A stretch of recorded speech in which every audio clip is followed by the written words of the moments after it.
pozdravljeni po dolgem času v galeriji Družina. Mislim, da smo imeli zadnji dogodek v februarju. So pač drugi časi, zato je tudi danes vse malce drugače. Pa tisti, ki ste zunaj, lahko pridete še notri v prostor. Večer smo začeli tako, kot je pri nas običajno z glasbo. Tokrat v izvedbi violinistke Kaje Sešek smo lahko prisluhnili Bachovi fugi. Sedaj pa naj povem, zakaj smo pravzaprav se zbrali danes tukaj. Povod za nocojšnji večer je strip avtorja Damjana Stepančiča. Naj ga nakratko predstavim. Damjan Stepančič je Ljubljančan zameskih korenin, ki živi in ustvarja na Krasu. Diplomiral je na Akademiji za likovno umetnost v Ljubljani, kjer sedaj tudi poučuje. Za svoje delo je prejel praktično pravijo vse pomembne nagrade, letos pa je bil nominiran za Andersenovo nagrado, najpomembnejše mednarodno priznanje za mladinsko književnost in ilustracijo. Ilustrator Damjan Stepančič ilustrira stripe, verze, otroške pesmi, pravljice, resnične zgodbe. Po njegovem mora biti ilustrator tudi dober bralec, ki zna pričarati vzdušje besedila. Pri svojem delu si prizadeva, da tako literarni kot tudi likovni del delujeta homogeno in kvalitetno, ter tvorita celoto in s tem zadovoljita vse bolj zahtevne mlade bralce. Vrednotenje in merila za svoje delo moraš postaviti sam, meni Stepančič, ki je v svojem ustvarjanju zelo svoboden in humoren v izrazu. Prav tako se njegova svoboda kaže v raznolikih tehnikah, ki jih uporablja za upodabljanje svojih zgodb. Že vrsto let sodeluje tudi z našo založbo Družina. Pred 2 letoma je ilustriral knjigo Božične zgodbe in skupaj z Gregorjem Čušinom izdal strip Mulc odkriva sveto pismo. Vrsto let objavlja ilustracije v otroški reviji Mavrica, v reviji Najst, naši najmlajši reviji, pa riše strip Tim in Tom. Letos je pri založbi Družina izšel strip oziroma risoroman, kot so ga poimenovali nekateri kritiki, Baraga, Črna suknja med Indijanci, in prav to delo je povod, kot sem že omenila, za nocojšnjo razstavo. Za uvod vabim, da prisluhnete besedilu, ki ga je za to razstavo napisal gospod dr. Marko Frelih iz Slovenskega etnografskega muzeja, ki je zelo velik poznavalec življenja in dela Friderika Barage. Prebral ga bo sodelavec David Ahačič. Gospod Frelih se namreč opravičuje, ker je pred pol ure odpiral še eno razstavo, tudi o slovenskih misionarjih. Prosim, David. Dr. Marko Frelih je svoje besedilo naslovil stavkom On je bitje, ki se komaj zemlje dotika. To so besede, ki jih je leta 1837 zapisala Antonija Baraga, sestra znamenitega misionarja, v mislih pa je imela seveda svojega brata, slovitega misionarja na območju Velikih jezer v Severni Ameriki. Antonija je našla prave besede, v katerih se zamislimo in zaslutimo duhovno veličino misionarja Barage. Njegovo duhovno moč, ki jo je črpal iz globoke katoliške vere, pa prepoznamo tudi v stripu z naslovom Baraga, Črna suknja med Indijanci. Avtor Damjan Stepančič nam je v stripovskih upodobitvah pričaral svojevrstno ozračje Baragovega misijonskega dela med ljudstvom Otava. Ob branju stripa sem z zanimanjem sledil prikazu Baragovega stika z domačini. Na srečo imamo ohranjenega ogromno arhivskega gradiva in različne objave o Baragovem življenju. Baraga je bil kot pravnik in duhovnik zelo izobražen, vešč pisanja in izjemno nadarjen za učenje tujih jezikov.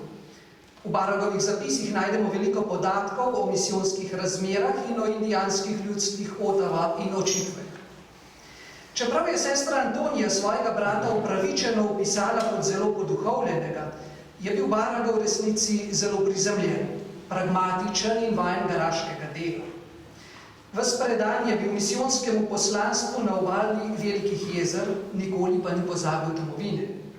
Svoje rojake je redno obveščal s pošiljanjem pisem, ki so jih objavljali in povzemali različni časopisi. Najbolj pa je vse skupaj presenetil in navdušil z objave knjige o življenju Indijancev v Severni Ameriki.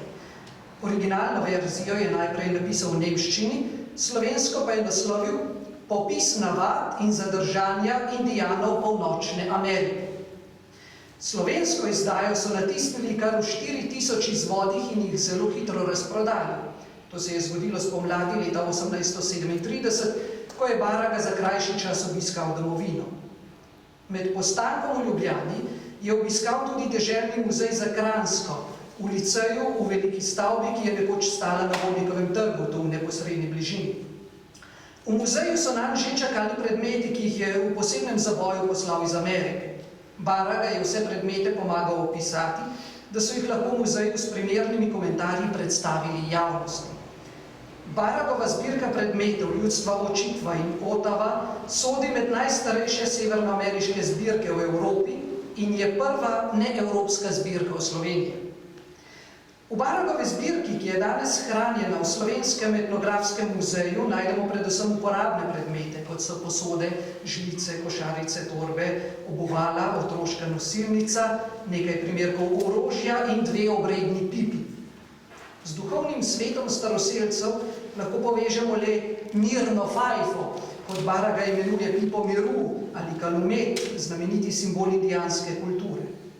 Baraga je pridobil 2 lepa primerka pip s tobačno čašo, ki je izrezana iz rdeče glinaste kamnine ali katlinita.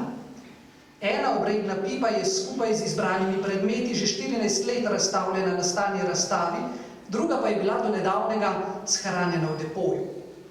Včeraj, 1. julija, pa smo jo ponovno predstavili širši javnosti kot enega najbolj izjemnih eksponatov Slovenskega etnografskega muzeja.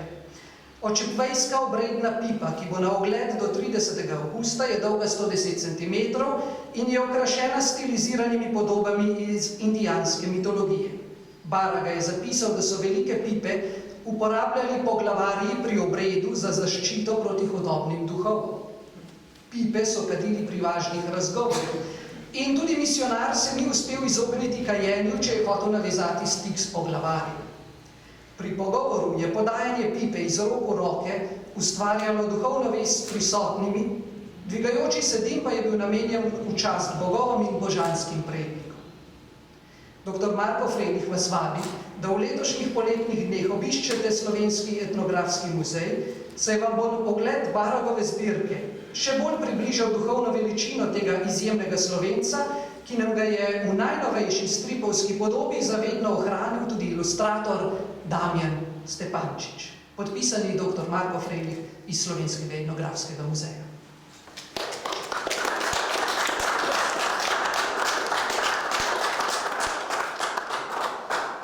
Hvala lepa, David.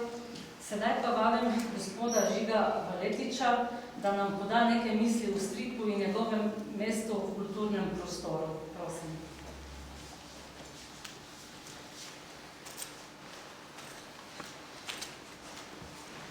Pozdravljeni.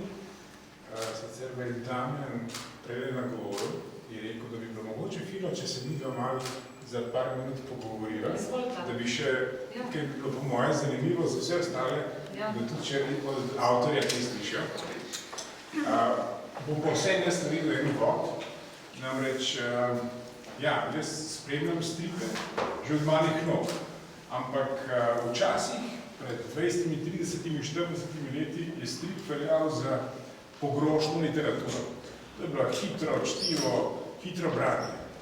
V zadnjih 10, 50, 20 letih se pa to zelo spreminja.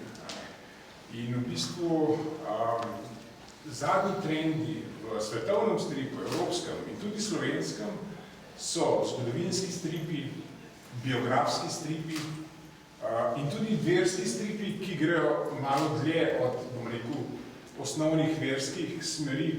Namreč verski stripi v osnovi so največkrat namenjeni otrokom. Se pravi, za uvod v verouk, to so te osnovne zgodbe, in take zgodbe sem jaz videl tudi že v Indiji pred 30 leti, ko sem pohajkoval po svetu, zgodbe o Krišni, o Ramu.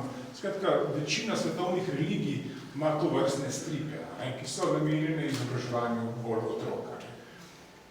Redko kdaj pa pride potem kakšen strip, ki pa seže dlje, ki je strip tudi kot umetnost, ne samo kot, bom rekel, neka didaktična zadeva. tudi v založbi Družina imate ilustrirano svetopismo dveh francoskih avtorjev, tisto je umetnost. Tisto vidimo, da gre dlje od neke konvencionalne prakse, stripovske ali pa ilustratorske. In to, kar je mene takoj fasciniralo, ko sem dobil v roke strip, ena stvar je bila to, da je kvalitetno narejen, všeč mi je bilo, da ima ta slepi tisk in tako naprej, ampak žanrsko mi je bilo pa zelo blizu Damjan, da pravzaprav 3 tokove križe ta zgodba. Zgodovinski strip, se pravi, ima zgodovinsko noto, biografski strip, govorimo o življenjepisu, vsaj delnem tega glavnega protagonista, in tretji je tudi ta verski moment, ki pa gre seveda spet dlje od, bom rekel, teh nekih konvencij. Kako si se ti lotil te zgodbe, kako je prišla do tebe, kaj te je navdahnilo, pa koliko časa poznaš pravzaprav to zgodbo že? Ja, dobro večer. Kot smo že prej slišali, ko je David prebral, je Baraga na srečo veliko zapisoval tudi svoj dnevnik, veliko je pisal svojih opazovanj glede indijanov, ne indijancev in tako. Skratka, cel kup nekih verov sem imel na voljo. Zanimivo, da nekaj teh njegovih predmetov hranijo tudi v Verskem muzeju v Stični. Recimo, mogoče tistih bolj osebnih predmetov. Če je v etnografski pošiljo bolj te porable, so v Stični bolj njegovi osebni predmeti. Ampak zgodba se začela že precej prej, da sem jaz začel brati in raziskovati njegovo življenje. Namreč, ko sem risal zdravnico, ko sem jo izdelal Prešernovo zdravnico, sem naletel na fotografijo oziroma na misionarja Barago.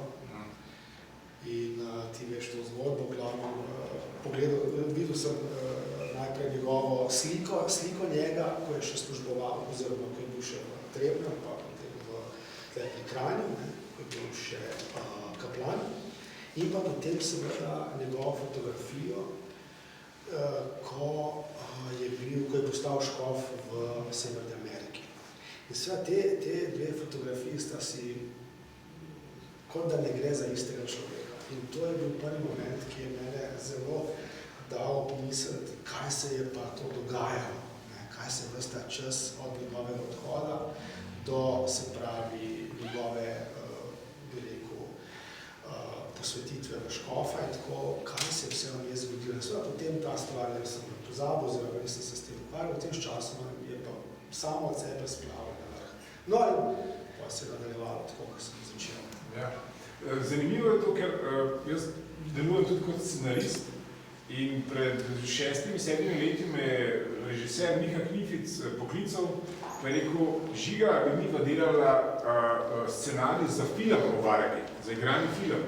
In on si je že vse predstavljal, kako bi to bilo, tako zelo prvinsko, mogoče malo podobnem filmu Tekla bo kri, There will be blood, če je kdo seznanjen s to zgodbo o začetkih nafte v Ameriki, odkrivanja nafte.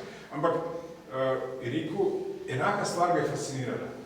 Videl je to fotografijo Barage, na kateri se mu je zdel zelo podoben staroselcem.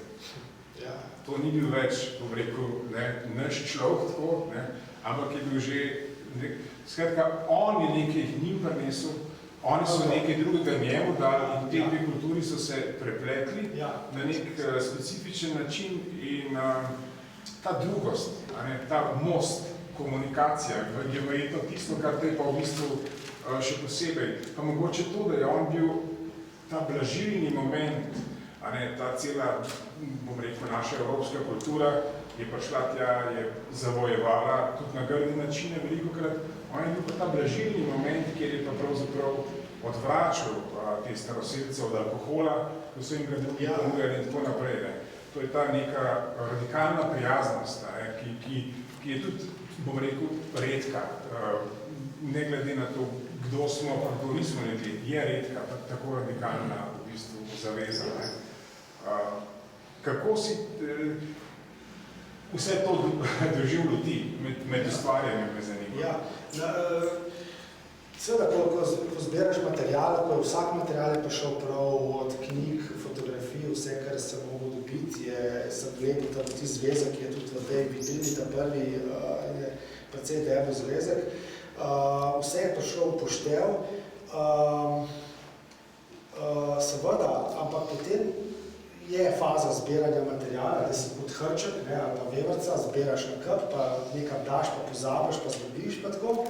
Potem priješ do nekega, bi rekel, vrha in potem, seveda, ko sem začel rezati, sem pol stvari pravzaprav mogel enostavno eliminirati in opustiti, ker bi zgodba imela bistveno več strani. Hkrati pa mogoče bi tudi zgodbo zelo v neke mogoče manj pomembne in manj močne momente, ki sem jih želel pokazati. Želel sem vam pokazati človeka, tako, živega človeka. Jaz ga nisem dojemal kot nekega, bi rekel, pa ne bi vsi zdaj oprostil, kako ne rečem, kot nekega trdega klerika, ampak kot človeka, ki je tja prišel z občutkom to in ki je bil tudi ne nazadnje neke dvome. Seveda se je zavzel, bil je izjemen in mene je še vedno izjemen. In to. In seveda potem je bilo treba te anekdote, dogodke, ki sem si jih mogel pravzaprav zrežirati sam. Ti si mogel postaviti to zadevo ob jezero, vedel sem, da kje je bil, kje je bil prvi misijon, potem kjer so bila glavna mesta, kamor je recimo da hodil in tako, ampak vse je treba izumiti. Jaz sem samo te fotografije, to je to. Pa recimo, da sem ta dokumentarski posnet po teh barah, ki so ga snimali prav tam, kjer je bil, ampak tam nič več ni praktično. 2 cerkve sto hranjeni, avtentični, ostale pa samo narava in tako. Tako da recimo zanimalo me je, kako so pokopavali, recimo, da bi bilo zelo pomembno, da lahko zaključim na nek način z nekim, bi rekel, pokopom, hkrati pa pokop je lahko začetek nečesa novega. In seveda, kako zdaj najdati, kako so te plemena pokopala svoje ljudi in tako. No, glavno. Ja, ker v bistvu to ni serija ilustracij, to ni serija slike. Ja, ne. To je strip, to je zgodba. To je zgodba. In zgodba potrebuje dramaturgijo, ki v bistvu že sam strip kot medij je zelo neizprosen. Zgodba mora imeti obrate, mora imeti zaplete, razplete, mora imeti človeško dinamiko, odnose, zelo razčiščene in to se mi zdi, da si zelo dobro tukaj naredil, ker pravzaprav, ker tako je, ta stvar bo ostala. Želim povedati, da to po 100 leti bo še vedno zanimivo. To strip, nikogar od nas ne. Ampak bomo šli v večno lovišče. Ja, večno lovišče. Ampak želim reči, da to bo ostalo. Namreč strip je zanimiv medij, ker pri filmu je že daljši kos, je že ideološko mogoče bolj specifičen.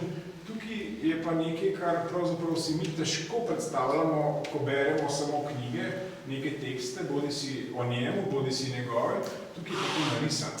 In je to dragoceno, da si to dal za nas in za kasnejše rodove.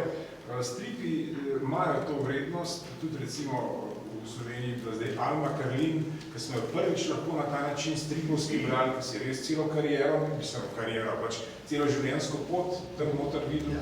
Tudi Cankar na nek način, Ivan Rop, to so te nove zgodbe stripovske v Sloveniji, tudi Rudolfa Majstra si to strip dal, tako da to mislim, da so strip je zelo trendovski danes, ko ljudje nimajo več časa za knjige, hkrati pa v Sloveniji vsaj so filmi zelo dragi.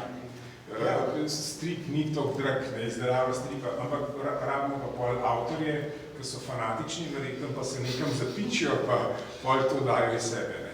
Brez tega te predanosti v umetnosti, bom rekel, je to verjetno nemogoče. Ja, no jaz bi sam to rekel, da zame je blazno odkritje ravno to, ko si prej omenjal strip na začetku kot neka, bi rekel, marginalizirana zadeva, ampak dejansko se potem skozi čas je, se mi zdi, kot medij je strip odrasel in ima konsistentne, zelo umestne zgodbe lahko pripovezuje. In to je zame veliko odkritje, ne. Ni treba, da se zezamo, pa da se ne hecamo, lahko imamo zelo resne, zelo, bi rekel, take zgodbe, ki morajo biti na ta način povedane in to je bilo zame pravo, bi rekel, eno tako odkritje in se rekel, to je treba zajahati in narediti nekaj iz tega. Ne? In je, to je tudi svetovni trend, to je tudi evropski trend, tako da vse pohvale, pa tudi z moje strani založbi in urednikom, pa tudi, da so kvalitetno izpeljali, ker to boste lahko tudi prodali v tujino, tudi predstavili širše kam. Jaz mislim, da je vsekakor zanimivo to še za marsikoga, ne samo za naš prostor. Mogoče to? Ja. Če ima še kakšno vprašanje, kaj tazga, ni problem in sem pripravljen pomoč. Mogoče bi predlagal, če smem, da danes, ko je pač otvoritev, da bi ta zvezek mogoče dali na razpolago, da ga ljudje vsaj danes, če se Damjan strinja. Ja, če vam jaz listom. Aha, če ga šli listom. Jaz mislim, da bi bil pripravljen. Ja, bi bil pripravljen. Seveda, je zanimivo, ker je to neko razmišljanje moje in se mi zdi, je mogoče, če bi šla, če je to prijazno, da zagreši. Ta skicirka, ne, v bistvu obsežna, za 10 minut, to bi občutek, kakšen je pravzaprav proces zbiranja gradiva, nastajanja enega tazga izčiščenega dela v knjigi, da je to v bistvu resno delo zadaj raziskovanje in tako naprej. Jaz zadnje čase ponavljam tako, da imam en zvezek, pa začnem počas delati in nekako najprej gremo plitvo vodo, pa vedno globljo, ne. Vse je isto. No, glavno, pač fotografija, ki me je na nek način fascinirala, ne, in ki se potem tudi v stripu pojavi na koncu. Potem so, kot sem rekel, simbole sem zbiral, ne, ta simbol sem potem dal tudi temu antagonistu oziroma enemu, ki se pojavi. Veš, ne sem mogel tudi bad guy noter dati, ne. Za zgodbo je seveda imaš pozitivce in negativce. Seveda potem sem se mogel izumiti nekako na nek način in tako naprej. Ne. Se pravi, ilustracije prve, potem naprej. Ne. Problem je, ker imamo mi percepcijo Indijancev iz 19. stoletja, ko so bili že zelo s puškami, z Winchesterkami in tako naprej, ki so bili že zelo idealizirani, ampak Indijanci v tistem dobi, ko so bili še, ko je bil Baraga, tam so bili bistveno bolj, kot bi rekel, še staroselski in potem seveda zgodba, jaz sem želel, recimo, ne, fotografija, ki je mene prav presunila, ne, lobanje bizonov, ne. To je cel hrib, višina, ne vem, 12 metrov, samo loban, ki so belci seveda uničevali. Bizoni kot njihov način, indijanski način preživetja in tako naprej. Seveda, ves čas sem vedel, da pravzaprav se nad njimi dogaja genocid po današnjih kriterijih, navaden genocid, kako ne rečem. Potem pristanišče v New Yorku, kamor po moje je prišel 1. januarja ali 31. decembra, se pravi, Baraga. Fotografija tega. Tega je... In nekatere tvoje ilustracije so že same po sebi v tem zvezku vrhunske. Ja, ne, ampak vse to je zanimivo. V enem obdobju moš enostavno stran, imaš pa malo začeti delati. Tako recimo, ki si zamislil Trojambo Mlado, da je šla zraven, ne, recimo. Potem pride pisma njegova, potem tukaj je tudi njegovo, te so še skice, recimo, Volver, recimo, način pokopa Indijancev, potem škofovski, kako se reče, emblem, kako bi rekel, z citatom njegovim, ne, Uno mestne cesarijo, ki ga je imel kot škof, ne, v Ameriki. V stripu se ne pojavlja, ampak meni se je del zanimiv, recimo, ne.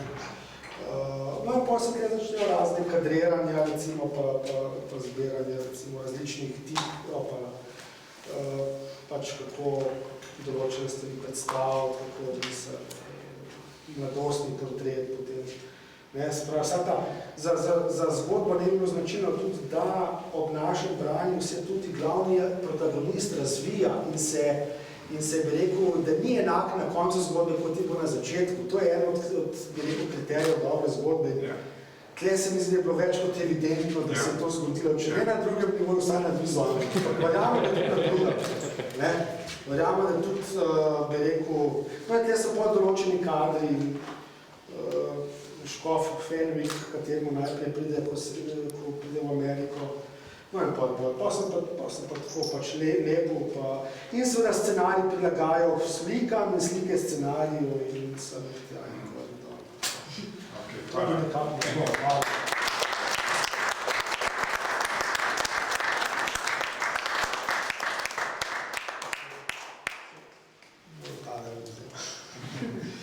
Ja, tako, da to je to. To je nekaj to, hvala, ne? Ja. Najlepša hvala. Tako da predem prosim gospoda Nadškofa, da odpre nocojšnjo razstavo, ki je v naslednjem prostoru, tokrat nam je uspelo, da bo res odprtje uradno. Nismo mogli prej kukati. Naj samo bi povedala in se zahvalila vsem, ki so sodelovali pri postavitvi razstave. To so seveda poleg Damjana Stepančiča, avtorja knjige in ilustracij. Naj poudarim, da je celi poudarek na razstavi je povezava od slike do knjige. Knjiga je tista, ki je tokrat v središču. In res iskrena hvala za zaupanje. Ne? Potem je tukaj Mitja Bobnar, avtor in oblikovalec razstave, urednik David Ahačič. Potem bi se rada zahvalila Borutu Flajsu iz podjetja Leseno, ki je omogočilo postavitev razstave in arhivu Nadškofije Ljubljana, ki je za razstavo posodil Baragove osebne predmete. Tudi mi imamo tu v prvi vitrini 2 palici, molitvenik, tako da si potem pogledate. Vsega skupaj pa ne bi bilo brez podpore našega direktorja, gospoda Toneta Rodeta, ki nam zaupa in nas spodbuja, da pri svojem delu vedno znova stopamo na nova področja. Hvala res vsem. Hvala.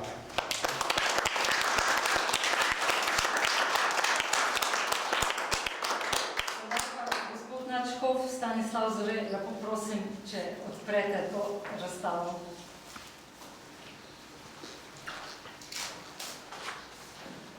Se zahvaljujem vsem, ki ste spregovorili doslej, predstavili nastajanje tega stripa, svoje srečevanje z Barago in njegovo zgodbo, z njegovim vstopanjem v svet domačinov in vstopanje domačinov v njegov svet.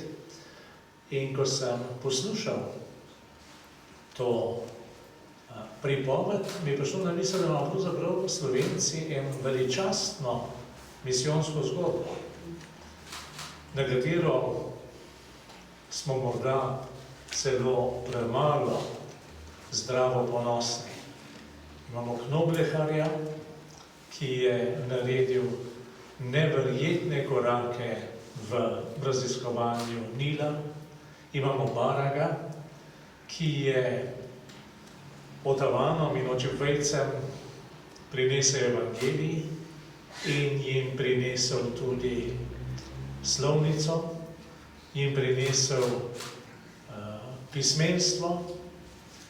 Imamo danes, poznamo ga, Petra Opeko na Madagaskarju, ki spet piše neko veličastno zgodbo oznanjevanja evangelija na čisto njegov oseben način in bi rad, da vsi, ki srečate Baraga skozi to razstavo, kakor tudi skozi strip, ki ga boste vzeli v roko in prebirali zgodbo tako iz besedila, kakor tudi iz risb, da boste morda začutili povabilo, da cerkev kot takšna je misijonska.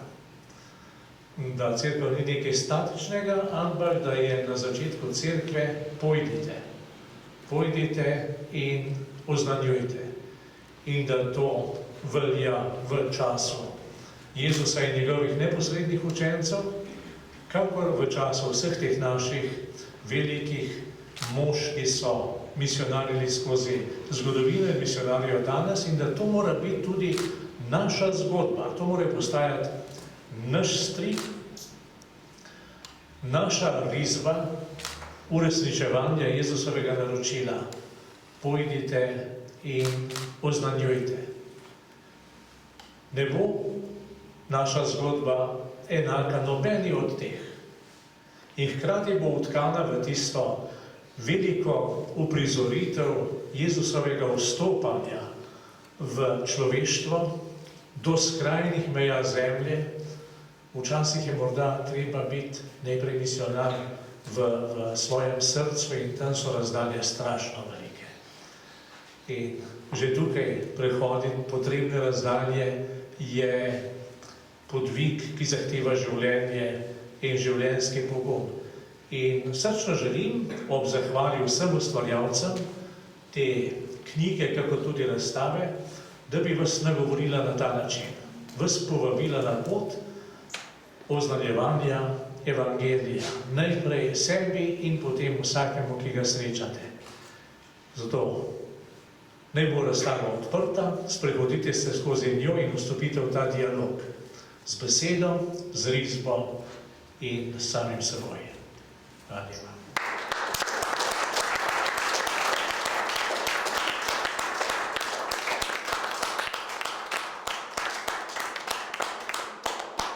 Lepo povabljeni v galerijo. Naj pa še povem, samo danes bo Damjan tudi podpisoval strip, če ga prav želi kupiti, potem, ko pridete iz razstave, dobrodošli. Izvolite. A, to še nazaj. Ja, že sem. Ja, ne,